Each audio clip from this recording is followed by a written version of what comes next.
Okay, so here's this TIMEX watch display unit, and in operation. The light is on. This mechanical movement is called a Geneva movement because the gears in it operate on a delayed mechanism that's called the Geneva gear drive.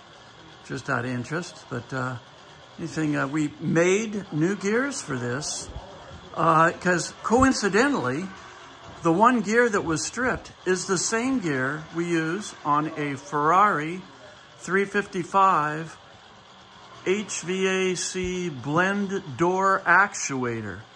How lucky was that? It still required quite a bit of modification because we had to make a single gear into a dual gear. But yeah, everything works great. Thank you for watching.